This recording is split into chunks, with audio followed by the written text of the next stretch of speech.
going on, everybody? Happy Tuesday. Welcome to another edition of Mean Streets powered by FTN right here on Game Plus Network, live on our FTN Network YouTube page. Chris Meaney here with you. Happy Tuesday. Missed you guys. No show yesterday. Family Day here on the East Coast and also President's Day south of the border in the States. So we had some time off. I know Friday wasn't a live show either. We had a live underdog best ball draft, which was a lot of fun. It was I had some fun with that. It was my first underdog best ball draft of the season, and plenty more to come your way here on our FTN Network YouTube page.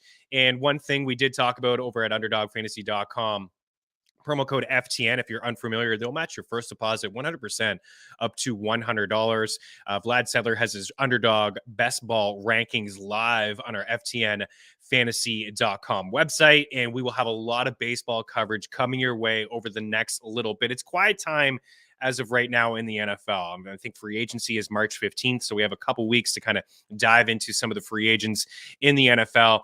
And there has been some news. I know there was no live show on Thursday, so it's been a while since I've been with you guys to talk out some things that have happened in the NFL. Just a couple coaching hires. I know we talked about Steve Steichen with the Colts, and we also touched on Jonathan Gannon with the Arizona Cardinals. There hasn't been a lot of player movement. There's been some rumblings. Of course, Derek Carr is the guy that's, visited some teams lately. I think last week we touched on maybe the top 5 landing spots for Derek Carr. We tried to have some fun with it. Also tried to be a little realistic. I know we mentioned the Bucks as maybe team 5 out of like 1 being the most appealing. And I went with the Jets. Now 5 was the Bucks. But when you dive into the Bucks, and we do have like a quarterback carousel article live over at ftnfantasy.com as well. Myself, Mike Randall, Daniel Kelly, editor at FTN Network, super sharp mind. And I think he basically maybe 1 or 2 wrong last year when he went through some of the quarterbacks and the different landing spots. Ratcliffe also has his handprints on that article. We have a couple different destinations for Derek Carr. I think he's going to be a Jet. I think he's going to be a Jet, and I think the Jets should do what they can to get him. I don't think it's the quarterback of the future, but I think he gives them a really good chance to win football games, as we addressed last week, and it's a really good defense. They swept the board in terms of offensive and defensive rookie of the year. Breece Hall is also a really good running back that they have. Garrett Wilson won offensive rookie of the year, and Sauce Gardner won defensive rookie of the year. And there's some rumblings that he's close to the Jets, but also his brother David Carr. I heard him say last night on NFL Network that, I'm paraphrasing here, but he did say that he thought it would be a long process and that Derek Carr would take his time, have his visits across the league with the teams that are interested in taking him or wanting to sign him, and we'll see what he does. I think if he wants to win football games and he wants a chance to win a Super Bowl, I think he should go to the NFC. He'd have to take a massive pay cut for the Bucks. The Bucks are like $50 million over the cap. I just don't understand how they could make it work. I think it's Kyle Trask's season in Tampa Bay, but maybe the Saints. I know he's linked to the Saints. The Saints have a really good defense, a kind of a win now squad, and a division that's definitely up for grabs. And if he went to the Saints, he would be the best quarterback inside that division. Daily Handle in the house asking about Miami. Would he be a good fit in my opinion, with Miami? Tua status is uncertain. I think he would be, because I do believe he is an accurate quarterback. Last year was a down year for him. There's no question. I think when we look back, we'll see that being the outlier season. A few years ago, he had MVP votes when he had Crabtree and he had Cooper. He was fantastic. He was great. I mean, he was great 2 years ago when he was really only throwing the football to, I don't know, like Zay Jones and Darren Waller at times, and Hunter Renfrow, and Henry Ruggs didn't play. He missed some time, and obviously he's not in the league anymore. But I think it would be a good fit because you have those 2 alphas in Tyreek Hill and Jalen Waddle. You got a really good play caller, Mike McDaniel. I'd imagine that Miami's going to be active trying to get themselves a running back. There's a lot of free agent running backs available. Do they get a Jacobs? Do they spend up and get a Miles Sanders? Do they, get a kind of a couple different guys like they did last year? They had 3 or 4 different running backs this past season out of their backfield. Do they get an Alexander Madison or do they go aggressive and get a Tony Pollard? So I think that they're going to get themselves a running back, but I think it would be a good fit, but I just don't see it. I think the Dolphins, it's a good question because he does have some health concerns, but I think the Dolphins are going to roll with Tua as their guy. And I think, if I'm Miami, I'm looking to get a serviceable backup just in case. And I don't think Carr will be down to sign in Miami, as I just don't think it makes a lot of sense there. But if Tua was straight up, if he just retired or they moved on from him, yeah, I think it would definitely make a lot more sense for Derek Carr and for the Dolphins. But we'll see what happens. But like, it's going to be a long process here, and there are some quarterbacks like Jimmy G's out there, and obviously Rodgers. We'll see what happens with Aaron Rodgers as well. But we're going to stop with the football talk for now. That's it. That's really no football. I did see before I came on, it sounds like maybe Daniel Jones will get the franchise tag there in New York. So what does that mean? Does Saquon sign, a 4 or 5 year deal there? We'll see what happens. You can only franchise tag one guy. So if it is going to be Daniel Jones, I can't imagine them moving on from Saquon Barkley. But that would be a big shock if Saquon changed jerseys. And then CJ Gardner-Johnson reports out of Philadelphia that they are going to do what they can to sign an extension. If they can't, that they will place the franchise tag on him. He did lead the NFL in interceptions last year as well. But the Eagles are definitely going to lose some guys. James Bradbury is going to be one, and Hargrave, who was second on the team in sacks, is most likely out the door as well. On the show today, Eric Young, he's hanging by right now, so we're going to break in a minute. 9 games on the ice tonight in the NHL, no NBA action, so it's going to be a little bit of NHL, kind of cross-promote. Dangle Batselli already live on our FTN Network YouTube page, coming your way on Game Plus Network as well. Eric loves to call goals, and he does a really good job at calling goal scorers. We're going to take a look at the NHL Trade Deadline bait board. A few names on the list. Of course, some big names have already been traded. Ryan O'Reilly to the Maple Leafs, and then Vladimir Tarasenko a couple weeks ago to the New York Rangers. Rangers also active getting Tyler Mott as well. So they've been aggressive. We're going to take a look at that board. We're going to take a look at the Stanley Cup board. We get some picks out of EY. I got some NHL picks towards the end of the show, and also some MLB futures for you as well. Home run leaders, strikeout leaders. They were released just the other day from DraftKings, so I want to go over some of them with you. And there's been some line movement. Jumped all over Ronald Acuna Jr. at 40-1. I know I wasn't the only one. MLB Dream, I think Josh Gross as well. Been a great chat in our MLB Discord channel. And, baseball's here. It really is, pitchers and catchers. And we're just a little bit away from spring training games. And we will have some MLB team previews again with MLB Dream later on in the week, maybe tomorrow, either Wednesday or Thursday. But I'm going to go over some of those MLB futures with you, home run leaders, strikeout leaders, and also take a look at round 4 high stakes leagues. Just kind of the last 4 weeks of these drafts, and they are meaningful because people are putting their hard-earned bucks over at NFBC. So we'll take a look at what round 4 looks like, or what it has looked like over the last month. We'll try to find some value and things like that. So lots to get to, but EY is in here next. Quick break. FTNbets.com/free, FTNdaily.com/free. Still running 3-day trials for free on both of those websites. If you'd like to get in and see what the Discord channel is all about, projections, tools, optimizers over at FTN Daily in terms of PGA. NBA is going to be back here in a couple of days. I believe the association returns on Thursday.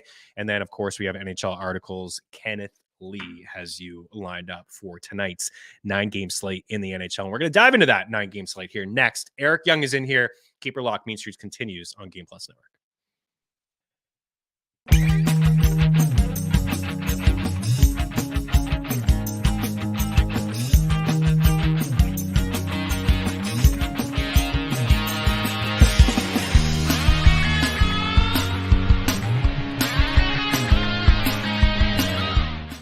I can't say enough about what we've got going on over at FTNbets.com. At FTN Bets, your bankroll can be profitable. With the FTN Bet Tracker, you can tell your favorite experts across all sports, including the NFL, NBA, and Major League Baseball. Welcome back to Mean Streets here on Game Plus Network. I'm your host, Chris Meaney. And with our premium content, you can take your bets to the next level. Only $49.99 a month.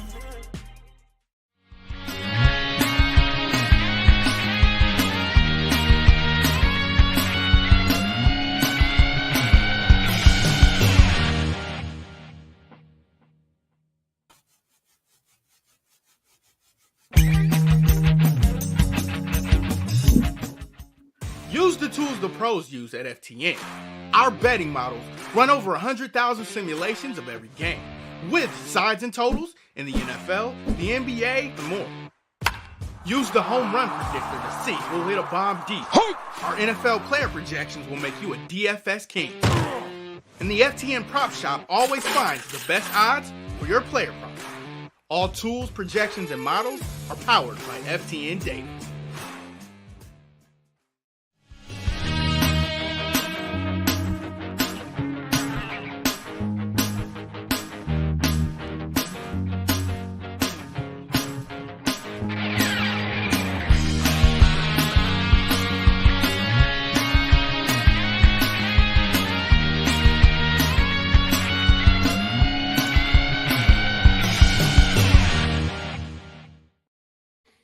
Wow, look at this guy. Not sick of me already, but I did see that you changed your jersey as we welcome in the Eric Young to Mean Streets Game Plus Network. 9 games on the ice. You and I already dove into all 9 games. We called some shot props, some goal scorers, some sides, and things like that. But I do appreciate you joining me here on Mean Streets, kind of cross promote. And everybody at Anthem Sports Entertainment loves you, dude. So welcome in. Yeah, dude, any chance I get to talk hockey with you, I'm going to take it. We certainly don't live close, but we talk almost daily about hockey, and Absolutely. a good place to record our musings and our ramblings and my rants, I guess. It's good to have it documented. What are you rocking there? Why you changed from This Thomas Glass to what? What is this? No, here? it's a Renegades of Puck jersey. A buddy of mine, they do a really awesome Nashville Predators podcast. Deep dives.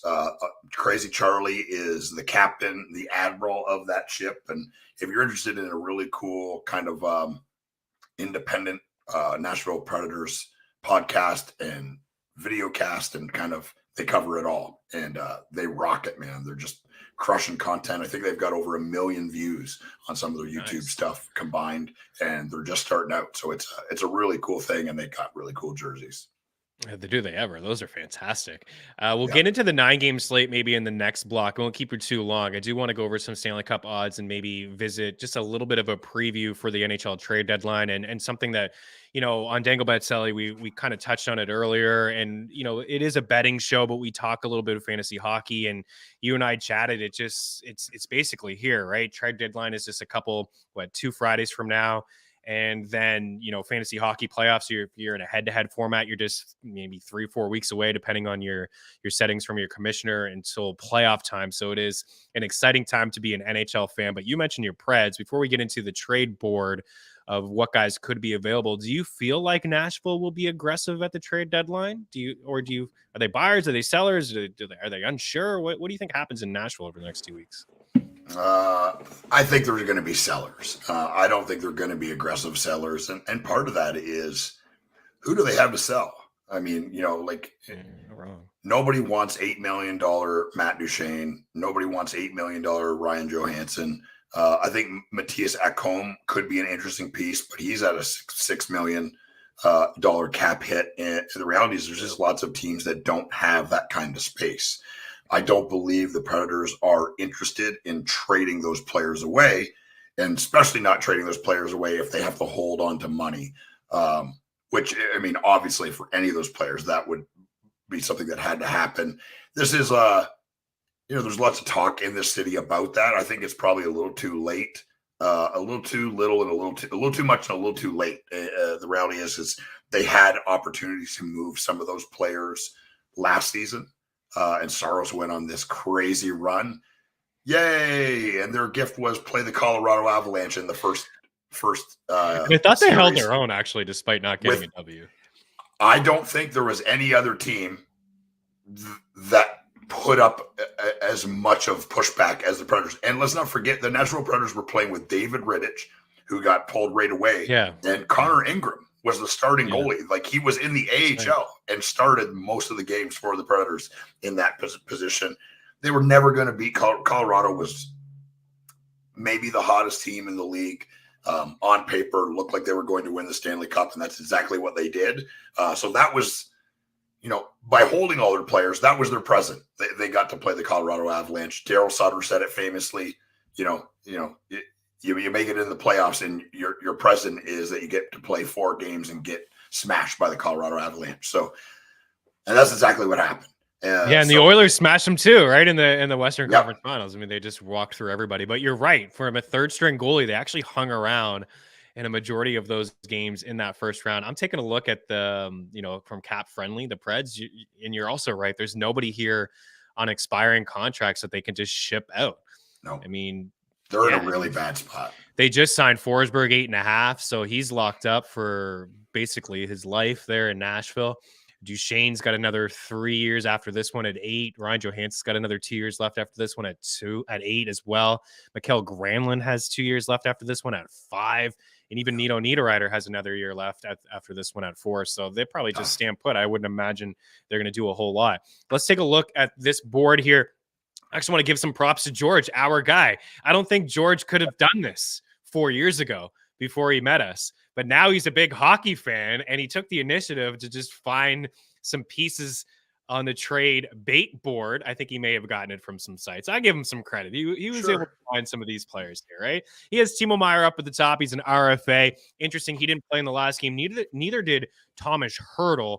I don't know if they deal Hertl, but I do believe Meier is probably out the door. There's been some rumblings here with Erik Karlsson. Of course, keep in mind, Erik Karlsson is locked up for the next couple years at just over $11 million. So taking on Erik Karlsson it's a little bit more of a complicated trade, I do believe. But Timo is on the final year of his $6 million deal. He's an RFA. So when you acquire him, you're also going to get his rights.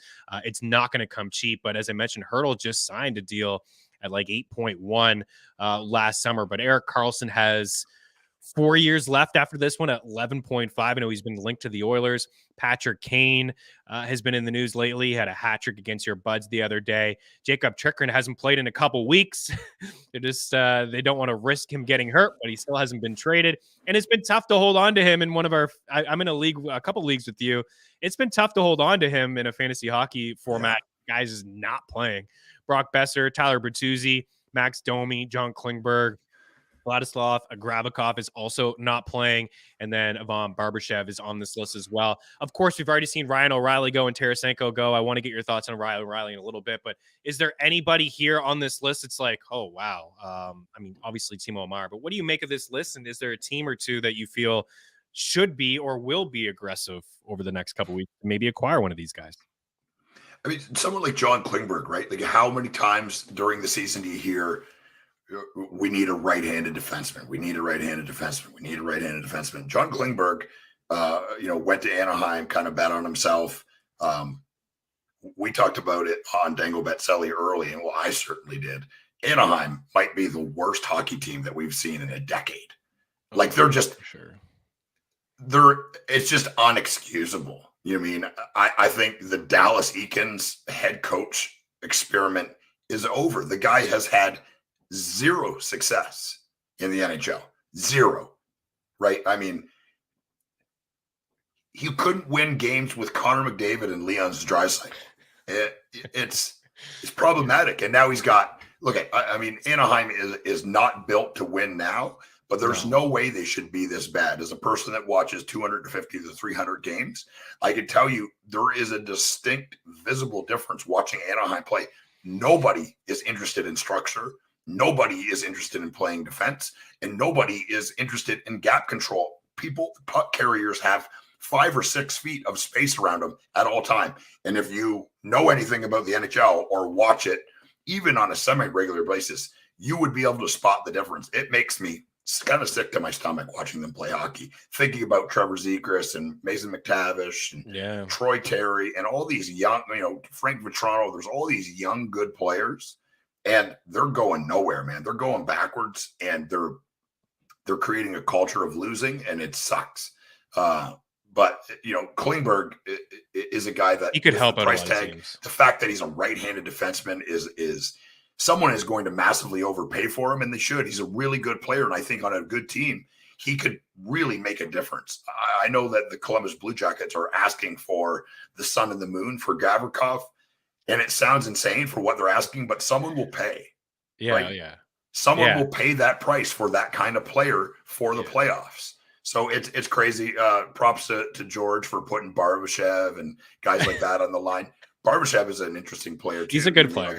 He'd be a good get for a team on the bottom 6. Yeah. He could play anywhere too, right? He's playing top 6 minutes right now and playing power play time and doing very well. So that, my hope is during my fantasy or my hockey psycho get together during trade deadline, I hope all of these players get traded. It would be nice to see. Unlikely. I would be. I don't know if Carlson actually gets moved. As I said, I think it's probably a little bit too complicated. But Domi's a guy that you've touched on all year. He's having a career season. He could add a nice spark to a team in the bottom six. Bertuzzi's had a very inconsistent couple of years, but he could add, some firepower to, maybe a second power play or on a third line somewhere. Brock Besser as well. I know he's under contract, but Besser's a guy that I'd imagine the Canucks, finally move on from him maybe a year or two late. What do you think? Like Patrick Kane, traded or not? Blackhawk in 2 weeks? Man, I feel like New York was the team. I mean, that's where he wanted to go. And the other thing is, Chicago can want to trade him all they want, but Patrick Kane has final say. Yeah. Does he want to play for a different team? This is a guy that, I get he's born in Buffalo, but he's lived the majority and the most formative years of his life in Chicago, right? He's a Chicago resident. That's the team he's played for his entire NHL career. He's won Stanley Cups. He's won MVPs. He's won, all these awards. He's a first ballot Hall of Famer. They're not going to be a winning hockey team for a couple more years. And will Kane still be around? I don't know. But in the end, it's up to him. I mean, I think seeing him play for a Stanley Cup again, I think me and you both agree. People are saying his hip and this and that. I mean, he didn't look injured when they played the Leafs the other night. He had a hat trick, could have had 4 goals. Yeah. I mean, foot speed was never his game. A hip injury can be tricky for skating. He's just so good at avoiding contact and avoiding pressure and sliding into open space. And the goal, where he just froze everybody, right?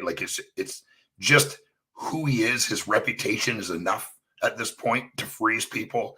And the defensemen were frozen, the goalie was frozen, and he just held the puck, stepped around everybody, shot into an open net. Such an unbelievable player. Part of me hopes he stays in Chicago because I don't really want to see him play on another team.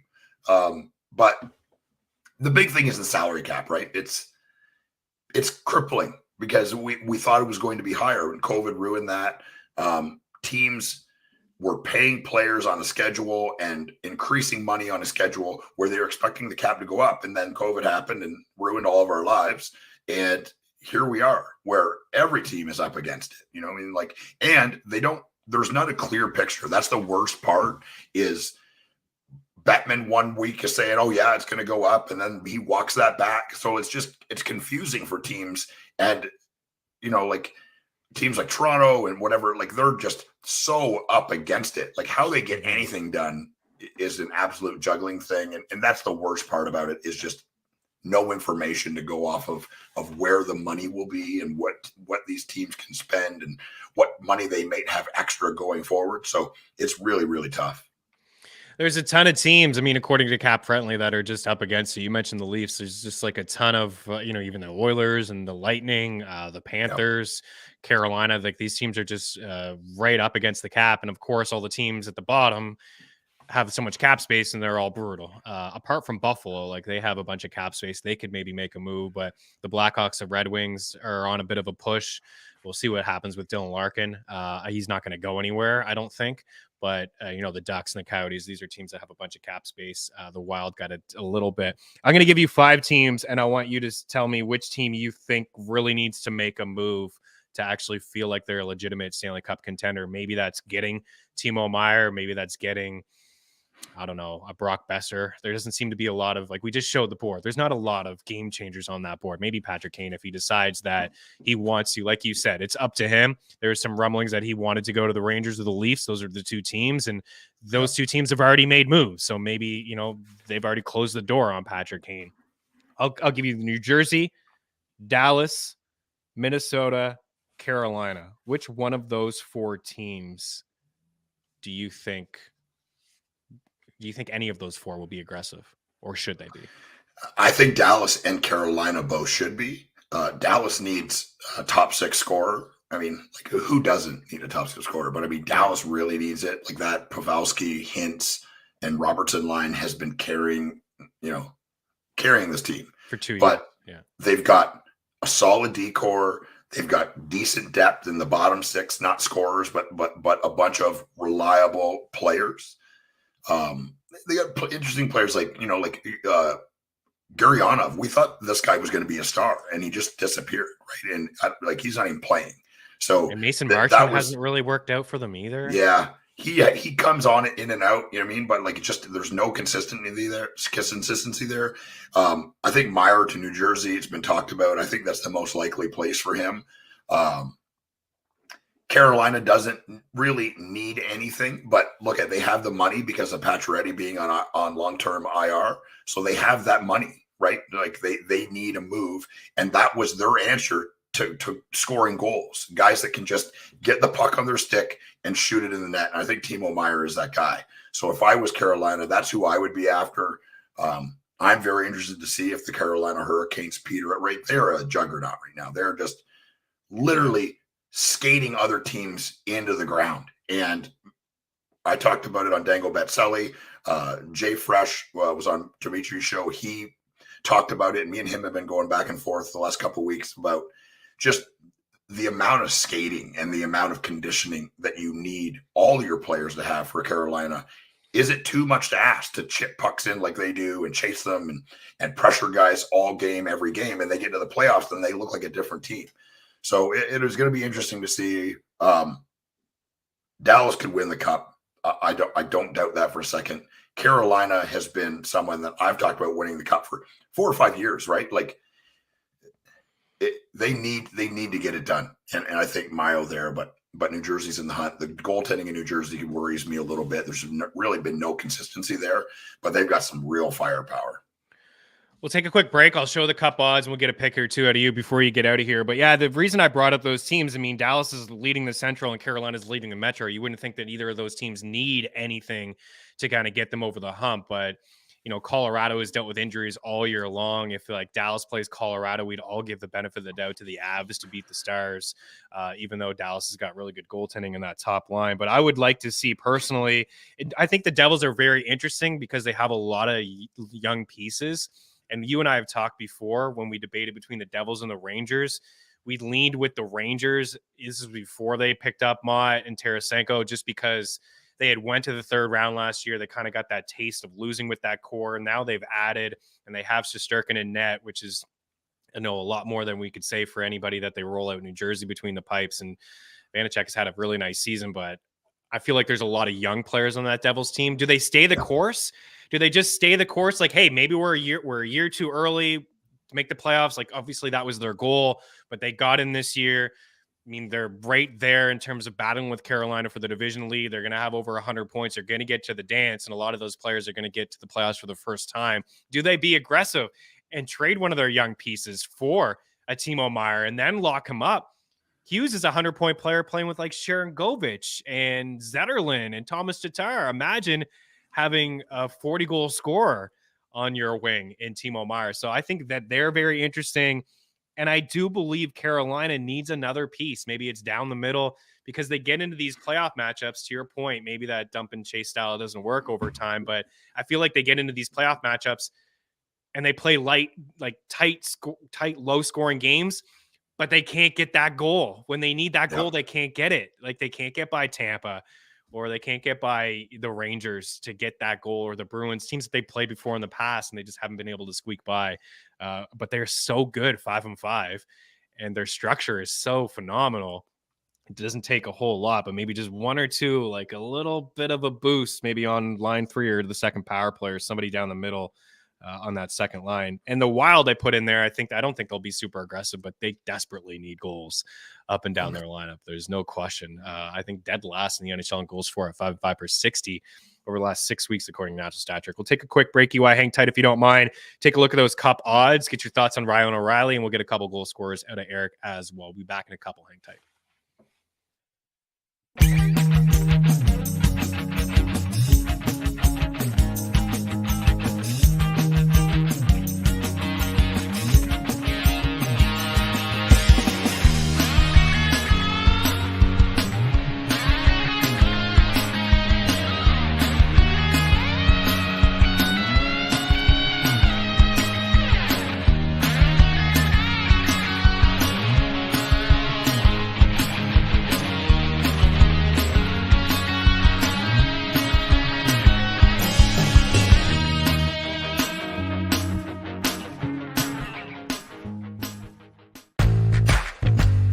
At DraftKings Sportsbook, you can bet on nearly any sport imaginable. The NFL, the NBA, college football, college basketball, golf, the NHL, tennis, Major League Baseball, MMA, and more. Download the DK Sportsbook app on iOS and Android operating systems, as well as on your desktops or in mobile browsers. Get the best bonuses using promo code FTN. Remember, the only way to gamble responsibly is to win.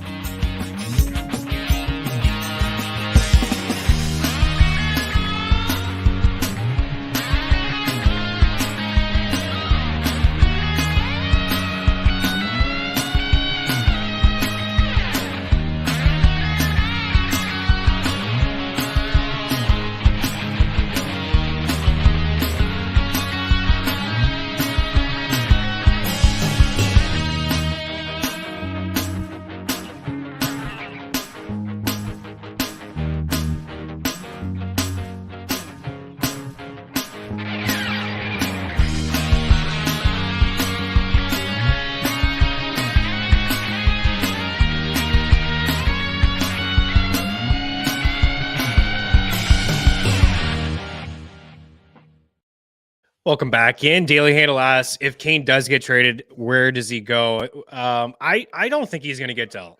I think he's picky. I think he wanted the Rangers or the Leafs. I think it's too late. Both of those teams have got their pieces, and I think it's too late. I'm going to throw Carolina. It doesn't seem like a move the Hurricanes would do, but you said it in the last block. They tried to address goal scoring with Max Pacioretty. He's done for the season. Didn't work out. Got him on long-term IR. Got some space.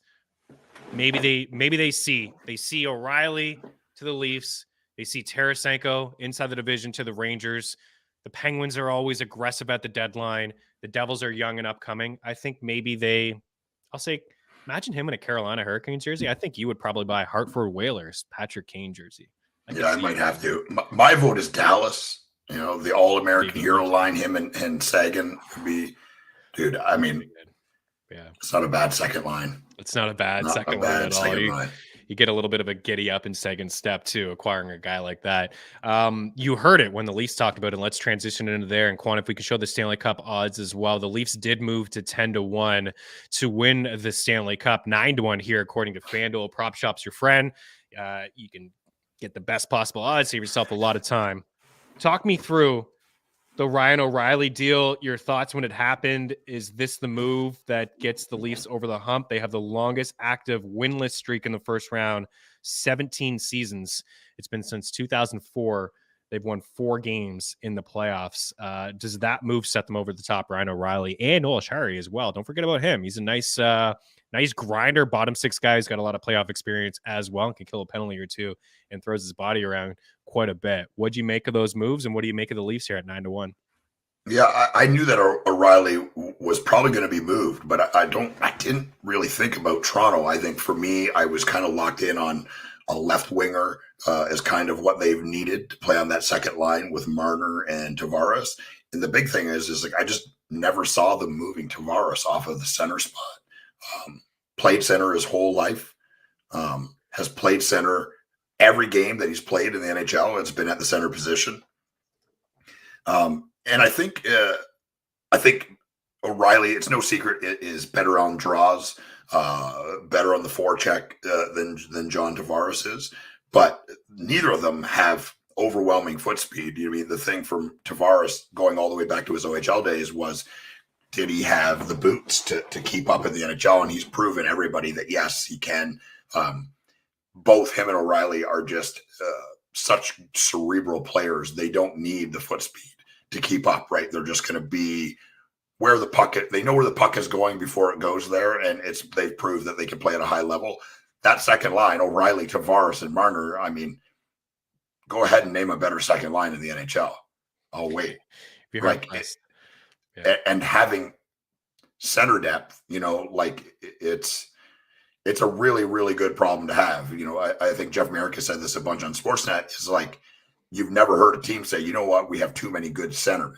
So having O'Reilly down the middle, you want to be deep down the middle. They could even put O'Reilly on the third pair and put Tavares back there. I think that Kyle Yonkrock has done very well in that left side with Marner and Tavares. And Yonkrock is literally, he's Swiss, but he is the ultimate Swiss Army knife. I've loved this player since he's played in Toronto.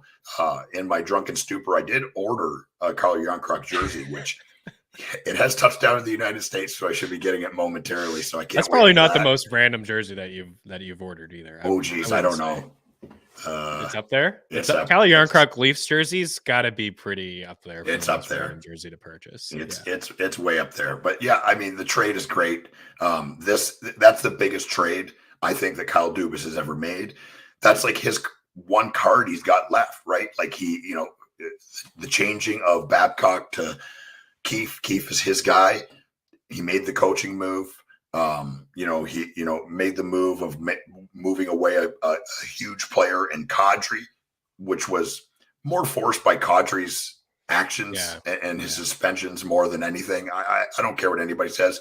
They know he's a good player. They wanted him to be there, but like you had to move on at that point. Yeah, they were forced, right? Like they were literally forced, and I don't think they could afford it to keep him anyways.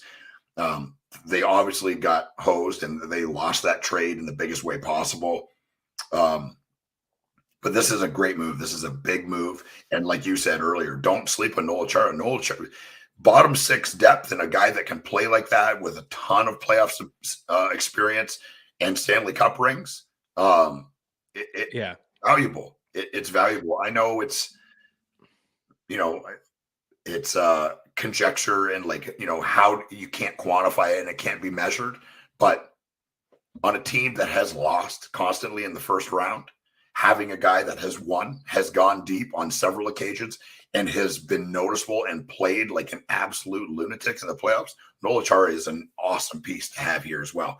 Not to mention O'Reilly, MVP, Conn Smythe, just a couple of years of removed. Yeah, he's not having that same type of season, but he's dealt with a broken foot, and the Blues struggled all year. They can't keep the puck out of their net. I like the trade too. I think who cares about the draft picks? You're in it now. Your window is very small. Dubas isn't even under a contract. You've been just now is the time over and over and over. The window is shrinking. Right, it is, and I like the leadership that he has. He's not going to be asked to score a bunch of goals. They already do that. They already got 4 guys who can score goals, with the best of them. So he added there the leadership, how good he is defensively, how great he is in the faceoff circle as well. And if you want to put him on the third line, when you go toe-to-toe with the Lightning, I think it's an advantage instead of having David Camp last year against Nick Paul, who we like. Nick Paul was a great addition for the Lightning last year. We love that guy. And now you got Ryan O'Reilly. He was unstoppable.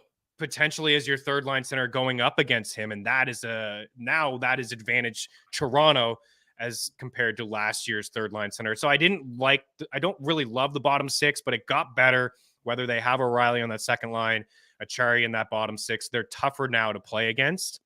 I still think maybe another defenseman or two, just maybe some depth on that blue line and maybe a smaller type player. If you could fill out that left winger, if you can get a left winger in on the second line, then you could have 3 lines that can go toe-to-toe with anybody in the NHL. But let's bring up the cup odds one more time, and then we'll get you out of here on a pick. Is there anybody else that, the Leafs are one thing, and we like the trade, and I think it was a great trade for the Blues to get the picks and the Wild to get some assets as well, taking on some of that salary cap. But is there anything here? Rangers 14-1, Dallas at 15-1. Is there anybody that jumps out? Like, there's not a lot on the right side that I really like, besides maybe the Jets, because Connor Hellebuck is that good to steal a round or two, and they're loaded offensively inside the top 6. I think there's pretty good value, Eric, with the Jets at 25-1, the Kings at 32-1. We have 40-1 in our tracker. Those are the two that really jump out at me on the right side, and I really like what the Rangers have done over the past couple of weeks at 14-1. I think that's still a good bet. Yeah, I mean, just tell me a weakness on the Rangers. I don't think they have one. Right. They picking up Tyler Mott, a guy that can kill penalties and really skate and pressure dudes. He draws a ton of penalties. Having a guy like him back was great for them before. Tarasenko just changes this team and for the better, right? Like that's not a surprise, but it's exactly what they needed at the exact right time. Then adding Tyler Mott and having, someone like Fox, quarterbacking your power play and arguably one of the top 5 goalies, if not the best goalie in the league, the Vezina winner from last season, Shesterkin. He's not the player he was last year, but he doesn't need to be. He's great, and that's all he has to be for this team to win. Winnipeg is interesting. I want to see a deep run by the Seattle Kraken. I think that they're gonna really push here. I mean, they're just. You think they're going to be aggressive and make a move? I feel like they're going to be conservative. I don't think they're going to make a move, but I think that they could play with any team with how they're constructed. They just rolling all 4 lines, like this kind of big, pretty mobile defense core, with some big dudes back there. Nobody wants to stand in front of the net when Jamie Alexiak is on the ice. The goaltending has been much improved to good, not great, but good. Jared McCann's having a great season. Beniers could win the Calder, right? This is, for me, this team is constructed completely different than any other team, picking up guys off the crash heap like Daniel Sprong and Ellie Tolivin. Like, we talked about Tolivin this morning. 23 other teams said no thank you to a $1.4 million player that can shoot the puck like a lunatic. Right? Like, it's hard to believe. I couldn't believe that Predators gave him up for nothing. Right? Like, what did you expect to happen? This guy was drafted in the first round. I know. They gave up. I know. We got a break. Why? We got a break. You and I get going. We get going and we just talk hockey, and I absolutely love it. I still got to get some picks out of you. We got to keep the balance of the show. We got to break just a little bit. There was something I wanted to bring up with you, but all I'm hearing in my ear now is break. So hang on, get your favorite couple goal scorers ready for the people, and we'll talk about them after the break. Hang tight. Back in a couple.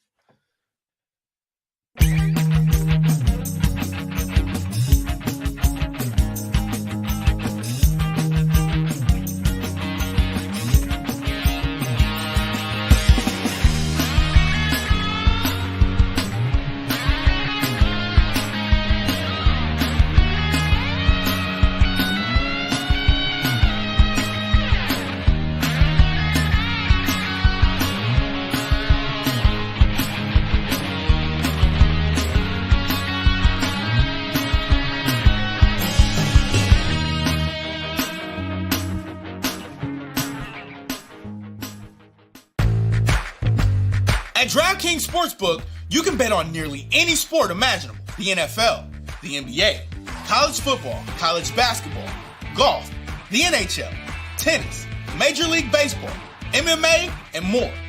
Download the DK Sportsbook app on iOS and Android operating systems, as well as on your desktops or in mobile browsers.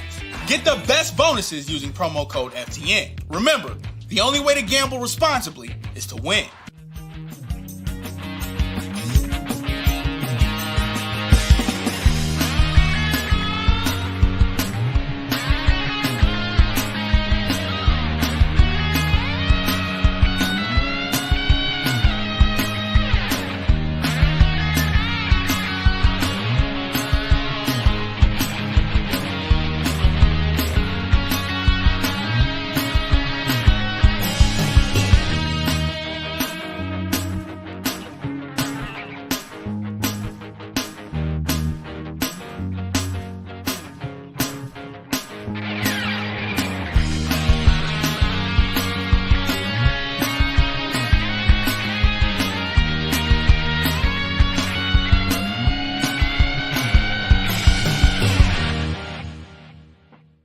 You know what it was that I wanted to say is that Philip Grubauer has actually been much better. His best hockey is a member of the Kraken. They put Martin Jones in last night, and he stunk up the bed.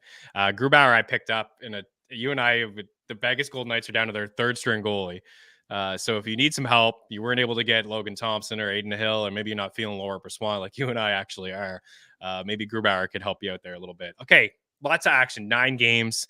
Let's not do 35 goal scores. Let's do a couple, though. Who are you feeling?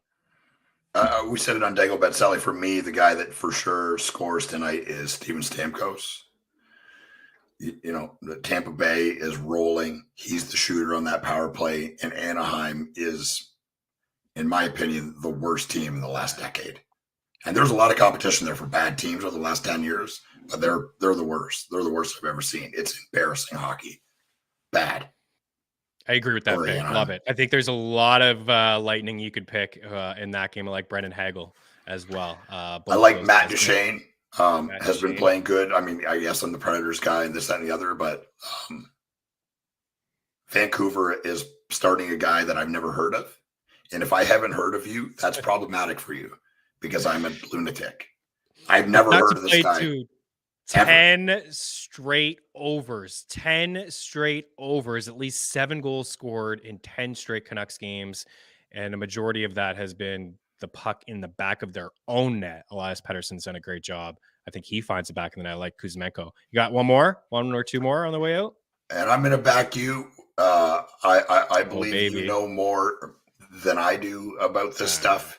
It's true. And Svechnikov hasn't scored since December. He's shooting the puck. He's playing in the same position. He's playing with great players, and they're playing a not great team. Andrei Svechnikov gets off the schneid tonight. Maybe it's a Michigan goal. Let's do it. Oh, maybe it is a Michigan goal. We should get bonus points for that. Andrei Svechnikov finds the back of the net. We were talking about it on Dangle Bet Selly. EY brought up the point that he hadn't scored since December 30th, and we were like, wow. And we went through a lot of his games, 7, 8 shots, 5 shots, top line with Aho. Aho's playing fantastic. Blues are a mess. Binnington's atrocious. They're trading all their players left, right, and center. It's only a matter of time. You can only keep a player like that good off the score sheet for so long. Being due is not really a thing, but it might be after he scores tonight. It's a thing. He is due. Okay, we got to get out of here. Appreciate you, dude. Go mail those shirts. Dangle Bet Selly t-shirts headed your way very, very soon. So we appreciate you. I'm putting them in the mail. I'm going straight to the post office. It's not President's Day, so it'll be open today. All right, perfect. Good luck with that. And I can't wait to rock the shirt on the show with you. Appreciate you, dude. Check out at the Eric Young. Check out Dangle Bet Selly as well. A whole lot more plays over there on FTN Network as well as Game Plus Network. I got a couple NHL props for you as well on the other side of the break. We'll say goodbye to EY for now. Talk to you soon. Cheers.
Welcome back in. As we mentioned, 9 games on the ice tonight in the NHL. I got a couple props here for you. Going to lead with Ryan O'Reilly. We got burned on Sunday. Had O'Reilly, very similar price. I think he was plus 108 to get a point against the Blackhawks. He hit the bar late in the game. I cried. It was sad. But Ryan O'Reilly for a point here tonight with the Maple Leafs. A matchup against the Buffalo Sabres. The Sabres are pretty good offensively. They can hang with the Leafs. We have a goal total here of 7 tonight. As we've talked about O'Reilly here quite a bit on Game Plus Network, on that second line with John Tavares and Mitch Marner. Plus 106 is a pretty good opportunity here, or pretty good price rather, for him to just hit the score sheet over at Bet365. You can put John Tavares and Ryan O'Reilly, both of these guys to have a point, and that turns out to be plus 180, which I like quite a bit as well. I'm not going to get involved with the shot prop at 1.5, but I will get involved with him to get a point. That's from FanDuel. Use our prop shop to get the best possible odds. Ryan O'Reilly to hit the score sheet tonight at plus 106. A couple other shot props and point props here. Teuvo Teravainen has been pretty good lately. He's hitting 5 straight games. He's not on that first line. He's on that second line. We mentioned the Blues and, just shipping off pieces left, right, and center. Carolina playing so good. They've won 3 straight games. They only have 1 loss over the last 3 weeks, and they're the best 5-5 team in hockey. They generate the most shot attempts at 5-5 per 60 and the most shots at 5-5 per 60 over the last 2 months. A really, really strong hockey team. Like Svechnikov to find the back of the net. I think Seth Jarvis is also in play for a goal, but Teuvo Teravainen, we got this in our bet tracker at like minus 104, but I think minus 120 now. If you have the FTN betting package, you get notified right away when we make those picks. FTN alerts on Twitter Machine is a pretty good follow, so you get those odds before they change. Alex Tuch over 2.5. I know it's a tougher spot against the Leafs, but Alex Tuch has cleared 2.5 shots in 26 of his last 31 hockey games. 26 of his last 31 hockey games.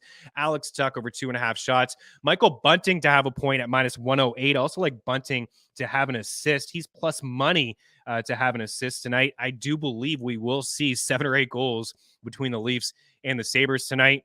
Jonathan Marchessault and Elias Pettersson are juiced at 2.5 shots. Put them into a parlay. That's from DraftKings at plus 161. Marchessault broke out in his last game. He's been very quiet over the last 3 weeks, but he did have 2 goals in his very last game. He's got a matchup here against the Blackhawks, and Pettersson has a matchup against EY's Predators, who are brutal defensively. And then Brendan Hagel and Andrei Svechnikov. Again, Svechnikov is a little bit juiced at 2.5. Hagel's at minus 140, but I do like the spot. No team allows more rubber than the Anaheim Ducks. And we saw yesterday, Gibson had like 59 saves. I think 6 or 7 Florida Panthers cruised past their shot prop. Hagel, Point, Kucherov, Hedman. These guys are all in play tonight for shot props, but I think the best price I saw was Brendan Hagel at over 2.5. A couple other things I like here. I like the Sabres and the Red Wings as like dogs. I like Carolina on the puck line. I like the Oilers on the puck line as well. My long shot goal scorer would be Blake Lizotte. He's got goals in back-to-back games, and he's plus 660. We got a whole lot more in our bet tracker. Going to take a look at some MLB futures here to round out Mean Streets. Keep her locked.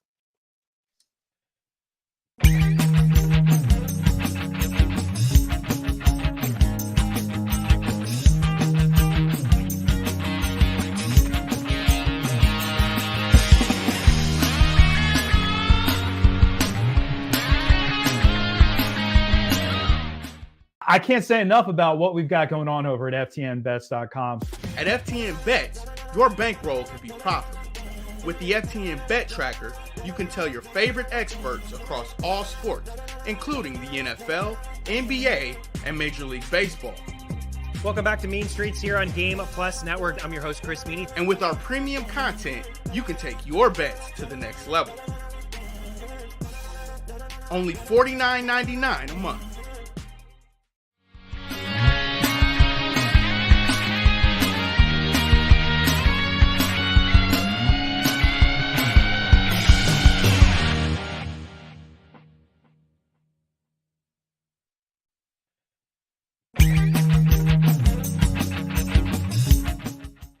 Use the tools the pros use at FTN. Our betting models run over 100,000 simulations of every game, with sides and totals in the NFL, the NBA, and more. Use the home run predictor to see who'll hit a bomb deep. Our NFL player projections will make you a DFS king. And the FTN Prop Shop always finds the best odds for your player props. All tools, projections, and models are powered by FTN data.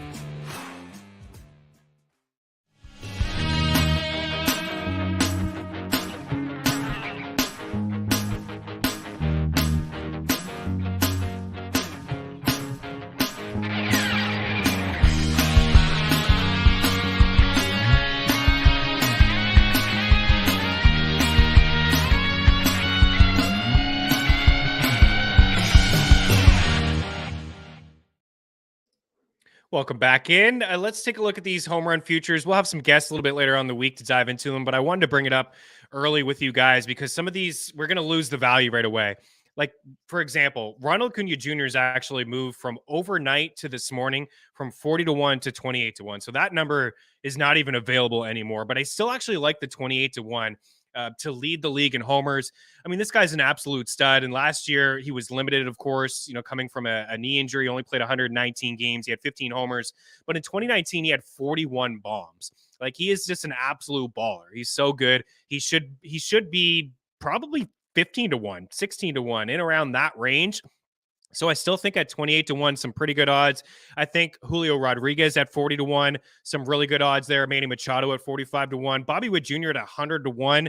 It's a long shot, but my goodness, at 100-1, I think that's just mispriced, and I don't think it'll be 100-1 for long. So maybe a little bit of a sprinkle on Bobby Witt Jr. He starts mashing in spring. That number moves to 35 or 40-1. I don't want to, like, on the left side, like, all these guys are definitely in play. I mean, Vlad Guerrero Jr. at 12-1 will probably be my favorite on the left side. We're not going to get involved with Judge and Trout at 6-1 and 8-1, but Vlad Guerrero Jr. at 12-1. He definitely has 45 home run potential. And I was looking at some of the projections over at Steamer at Fangraphs, and Judge leads the way at 44. And then Guerrero is next at 40, followed by Trout at 39, Schwarber at 39, and Pete Alonso at 38. So don't sleep on Vlad at 12-1. Don't sleep on Matt Olson at 18-1. Stanton, just too risky, can't stay healthy. Jimenez can't stay healthy, unfortunately. I think Devers is a pretty good spot there at 35-1. And let's quickly move over to the pitching. We got about 30 seconds here. So just to kind of show you the board. Definitely a lot of risk there in DeGrom because, 39 starts over the last 3 years. Actually, I think it's 29 starts over the last 3 years for Jacob DeGrom. But if he does stay healthy, would not be shocked. I don't think anybody should be shocked. Ohtani at 20-1. Definitely in play. Will Clanahan at 25-1. But my three guys that I think are very appealing: Hunter Green at 30-1. I think he has got electric stuff. Nick Lodolo is a bit of a long shot at 35-1. Like Woodruff at 30-1. Christian Javier at 35-1. I think he is just a fantastic pitcher. In fact, the last few guys on the right side, I'd say Hunter Green, Nick Lodolo, Christian Javier, Gallen, and Castillo. I really like those long shots. If I could rank them, I would go Green, Javier, Woodruff, Castillo, Gallen. And with that, we're out of here. We'll revisit this stuff. Just wanted to show you guys before, because I do believe some of those odds will change as well. Even Acuna is probably going to get down to like 20-1 over the next week or so.